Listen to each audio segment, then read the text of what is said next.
BBAలో university second rank, third rank సాధించడం Sun international విద్యార్థులకే సాధ్యం. ఆగు, సిగ్గులేదు? మళ్ళీ ఎందుకు వచ్చావు? పో బయటికి. మీ అక్క ఇప్పుడు పోవడమే. నీతో తెగ తప్పులు చేసుకున్నప్పుడే చచ్చిపోయింది. పెంచుకుంటే తెగేది కాదు రక్త సంబంధాలు.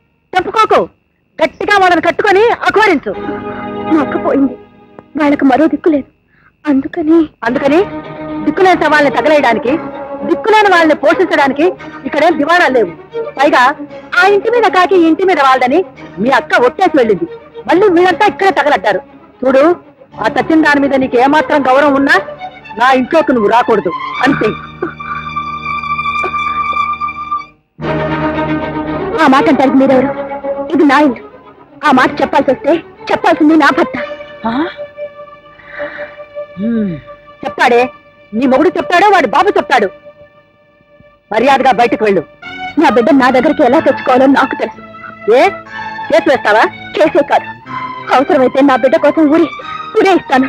వేయించు. ఈ నగలన్నీ మావి, అవన్నీ అక్కడుంచి మరీ వెళ్ళు.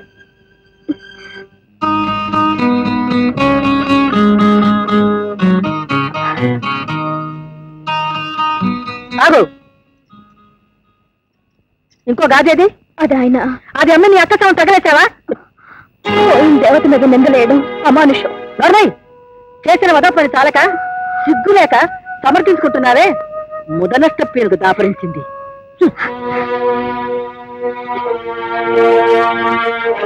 బ్రీఫ్ కేసు ఇలా ఇవ్వయ్యా. చిత్తం. రండి రండి రండి, చాలా అలసిపోయినట్టున్నారు. కూర్చోండి. ఒరే బంగారం, ఐదారు స్నానాలు నీళ్ళు చూడు. అలాగేనమ్మా.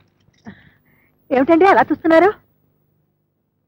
రాగానే శిస్తు వసూలైందా, డబ్బెంత పట్టుకొచ్చారని అడగటానికి బదులు నా ఆరోగ్యం గురించి అడుగుతున్నావంటే ప్రళయం ఏమైనా ముంచుకొస్తుందా అని. ఊరుకోండి, ఎంతైనా మీ భార్యను కదా. పోనీలే, ఆ విషయం ఇప్పటికైనా గుర్తుకొచ్చింది. సంతోషం. అమ్మా సుహాసిని, కాఫీ పడరా అమ్మా. ఏమండి, ఈ ఏడు పంట వేశారు? చెరకు ధర బాగానే వలికిందిలే. అమ్మాయి, పొలాలకు సంబంధించిన ఫైళ్లు ఉంటాయి, బట్రా అమ్మా. అన్నట్టు మర్చిపోయాను, మన చిన్న బుల్లయ్య గారు అమ్మాయి పెళ్ళైపోయిందా? ఇంకా కాలేదు. ఆ చేతుల్లో స్టాంప్ పేపర్లు ఉంటాయి, బట్రా అమ్మా. ఇప్పుడు ఏమిటండి అవసరం, తర్వాత చూసుకుందాం. మీరు రెస్ట్ తీసుకోండి. అమ్మాయి ఎక్కడరా? నిన్న ఇంట్లోంచి వెళ్ళిపోయారు కదండి. దాని అక్క చౌక వెళ్ళొద్దానని దయ్యమని చెట్టు లేచిందండి. సావిత్రి పోయిందా? అంతా అయిపోయింది కదా. నువ్వు వెళ్ళి ఏం చేస్తావన్నందుకు బిడ్డను ఒక మూల పారేసి, నగలు తీసి ఒక మూల పారేసి, ఈ జన్మలో నీ ముఖం చూస్తే కొట్టని వెళ్ళిపోయిందండి. అబద్ధం. నా కోడలు అలాంటిది కాదు. నువ్వే ఏదో అని ఉంటావు. చెప్పు, ఎందుకు వెళ్ళిపోయి? దాని ఒళ్ళు కొవ్వెక్కి. నోర్మయ్యి, నువ్వు ఆడదానివేనా, అసలు మనిషివేనా అని. నేను వాడు లేని సమయం చూసి అమాయకురాలు ఇంట్లోంచి గెంటేస్తావా? అంత అమాయకురాలేం కాదులేండి. అవసరమైతే కోర్టుకెక్కి నాకు ఉరేస్తానని శపథం చేసి వెళ్ళింది. ఆ అమ్మాయి అంత మాట అన్నది. ఒకవేళ అందంటే నువ్వే ఎంత క్షోభ పెట్టుంటావు, కడుపు మండి అలానే ఉంటావు. మీరేమైనా అనుకోండి, అది ఈ గుమ్మంలో అడుగు పెట్టనని వెళ్ళింది. పెట్టదు, దాన్ని నేను రానివ్వను. నువ్వొకటే రానివ్వకపోవడానికి నేను చేతగాని వెతవని గనక ఇన్నాళ్ళు నువ్వు చేస్తున్న దుర్మార్గాన్ని భరించు. నమస్కారం బాబు. నా పేరు దేవరాజు అండి, మా బావగారి పేరు పోతరాజు అండి. చాలా సంతోషం, చాలా చక్కటి పేర్లు. ఆడు పరగడుపునే కత్తుకునే ఒకడిని కొడితే చేయండి. అంటే హత్య? దాన్ని మరీ అంత సింపుల్ గా చెప్తామంటే బాబు, పోలీసులు ఫోన్ చేయలే? పోలీసులుగా ఫోనా? లేదండి బాబు, వాళ్ళని వచ్చి పట్టుకెళ్ళి పోకలో ఎట్టిసారు. ఫోన్లే, దుష్ట శిక్షణ జరిగింది. అతనికి జైలు శిక్ష పడుతుందో? జైలు శిక్ష బాబు, ఏకంగా ఊరికి చేస్తారంట.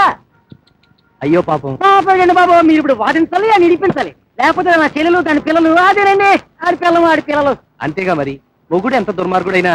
అది కాదండి బాబు, వాళ్ళు వచ్చి నాయకునే పడిపోతారు. ఇప్పుడు హత్య చేశాడంటున్నావు, అంతకుండా ఎలా రక్షించమంటావయ్యా?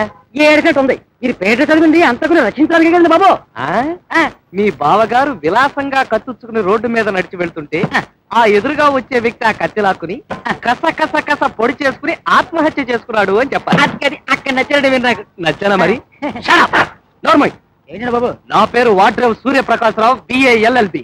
నేను న్యాయం కోసం, ధర్మం కోసమే పోరాడతాను. చూడు, వెళ్ళేటప్పుడు వాడికి 10 పైసలు వేసాడు.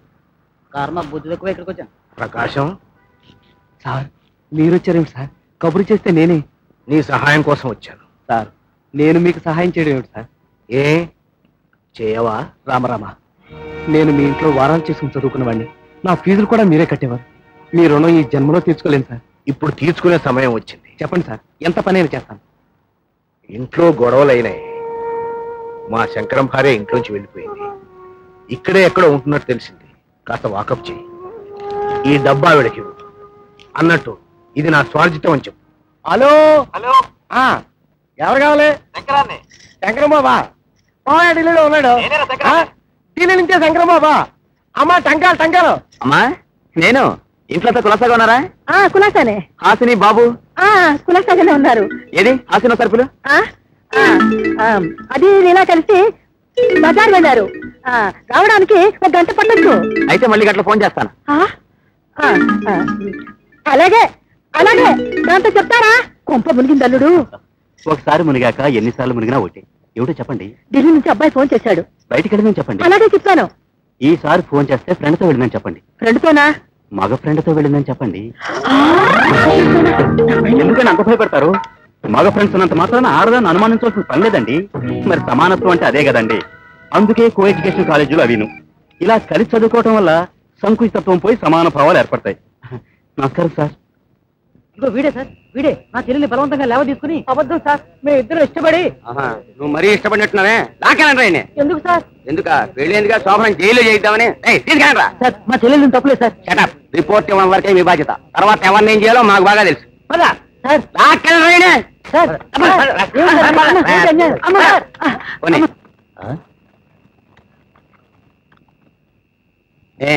జీపు కింద పడితే సరదాగా ఆడలే. ఏమిటి జులుం? ఇది జులుం కాదు, డ్యూటీ. ఏది డ్యూటీ? అమాయకుని కాళ్ళు చేతులు వెచ్చేసి గొడ్డలా తీసుకెళ్దామా? ఇంతకీ నువ్వేవతివే? Mind your tongue mister inspector. For your kind information I'm a lawyer. అయితే ఏంటంట? చెప్తాను. అసలు ఏం జరిగింది? మీ ఇద్దరు ఇష్టపడి గుళ్ళో పెళ్లి చేసుకున్నామమ్మా. పోలీసులు పెళ్లి చెల్లదని అబద్ధాలు ఇన్స్పెక్టర్ మీరు అకారణంగా కొడుతున్నారు. లేకపోతే ముద్దెట్టుకోమంటా వెళ్ళి. అమ్మా మీ వయసు ఎంత అంటుందండి? చూసారా, అమ్మాయి మేజర్. మేజర్ అయితే లేచిపోతా. అసలు మీ దగ్గర వారెంట్ ఉందా? స్టేషన్ లో చూపిస్తాం. ఇంకా నయం, పోస్ట్ లో పంపిస్తానలేదు. చూపిస్తాం. ఏంటంట? చూడండి, మా మామగారు జడ్జి, నా హస్బెండ్ పబ్లిక్ ప్రాసిక్యూటర్, నేను లాయర్. అయితే మీరు ఇలా తల తిక్కగా సమాధానాలు చెప్తే మీ మీద రిపోర్ట్ చేయాలి. నిన్ను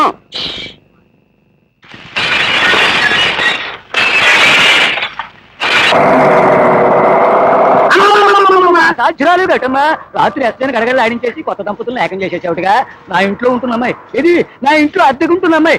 ఇది బాగానే ఉంటుంది. ఈ కలజోడు అద్దెంటే గుర్తొచ్చింది.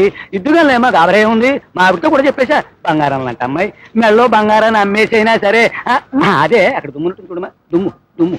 అది అది అది అద్దె అద్దె అద్దె గురించి నువ్వేం పొరపాటు చేసుకోకమ్మా. ఇద్దుగానే అమ్మా. సుహాసిని, ఈ కలజోడు బాగున్నట్టుంది, నేను ఉంచేసుకుంటాను. ఏమనుకో కదమ్మా సుహాసిని.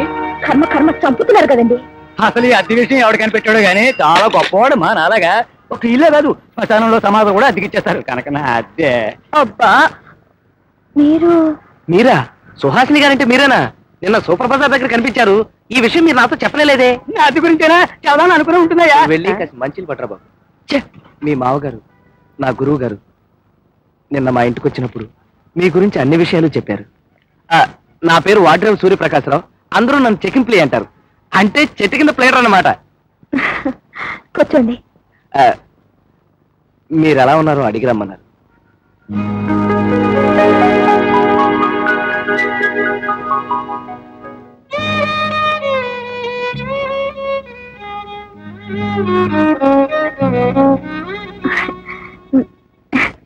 నేను బానే ఉన్నాను. బాబు మామగారు ఎలా ఉన్నారు? ఆయన ఏమైనా ఉత్తరం రాశారా? అన్నట్టు ఈ 1000 రూపాయలు మీకు ఇచ్చిరమ్మన్నారు. వద్దండి, డబ్బు తీసుకోవడం నాకు ఇష్టం లేదు. ఆయన ఆశీస్సులు చాలు. మామగారిని ఏమీ అనుకోద్దని చెప్పండి. ఇది ఆయన కష్టార్జితం అని చెప్పమన్నారు. బాంధవ్యాన్ని డబ్బుతో ముడియడం నాకు ఇష్టం లేదండి. ఆయన మాట కాదనకుండా ఈ బిస్కెట్లు తీసుకుంటా. అది కూడా తీసుకోమా, అద్దెకైనా పనికొస్తుంది. అమ్మా, మొత్తానికి మామగారికి తగిన కోళ్ళు అనిపించుకున్నారు. మీ మీద నాకు గౌరవం పెరిగిపోతుంది. నాకు విపరీతంగా పెరిగిపోతుంది అయ్యా. మీ అద్దె రేపిస్తా, మీరు వెళ్ళండి. అద్దె గురించి కాదమ్మా, రోజు వచ్చి చూసి పోతూ ఉండడం గున్నేశ్వరరావు గారి బాధ్యత కదా. ఎవరండి ఇతను? ఇంటి ఓనర్. ఏమండి, నాకు హెల్ప్ చేస్తారా? ఏమిటి? ఏం లేదు, ఒక అద్దెలు కావాలండి. అద్దిల్లా? సత్యం. అసలు ఏములాళ్ళు ఇంటి ఓనర్లుగా పడతారేమో నాకు తెలియదు కానీ మిమ్మల్ని కాదు. ఇంటికి వెళ్ళిన దగ్గర నుంచి మీకు పెళ్ళయిందా కాలేదా? పెళ్ళైతే ఎంతమంది పిల్లలు, పెళ్లి కాకపోతే ఎంతమంది పిల్లలు? మీరు అన్నం తింటారా, గడ్డి తింటారా? ఏమిటండి వెధవలు వెధవ క్వశ్చన్లు? మిమ్మల్ని కాదు, రాత్రిపూట తొందరగా ఇంటికి రావాలి, గేటు మెల్లిగా వేయాలి, లైట్ మెల్లిగా ఆఫ్ చేయాలి, మేకు మెల్లిగా ఎవడు కొడతా అండి వీళ్ళ మొహాల మంట. మిమ్మల్ని కాదు, వీటన్నిటికీ తోడు 6 నెలలు అడ్వాన్స్ వేరే. మీకేం అభ్యంతరం లేకపోతే నాది లంకంత కొంప, నేను ఒక్కడే.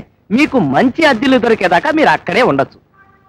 ఇది మాత్రం మిమ్మల్ని కాదు, శృతి పెంచేలా ఉన్నాడు.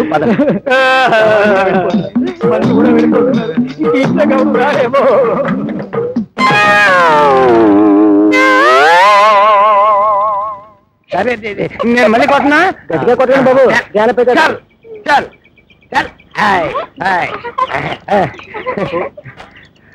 ఇక్కడే ఆ బాబు జోకనా కాళ్ళు ఇరుగుతాయి, దిగండి.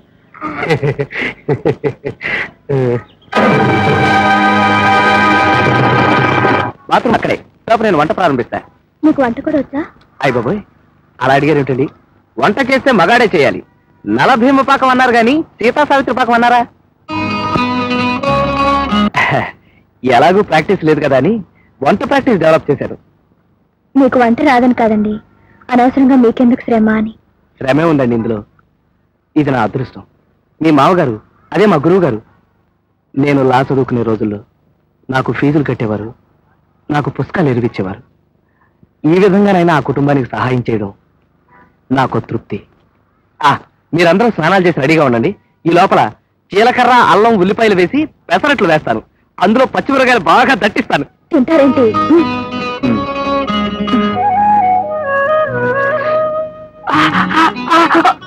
అయ్యో, పంచదార వేసుకోండి. అంత సుకుమారులు అయితే ఎలాగండి?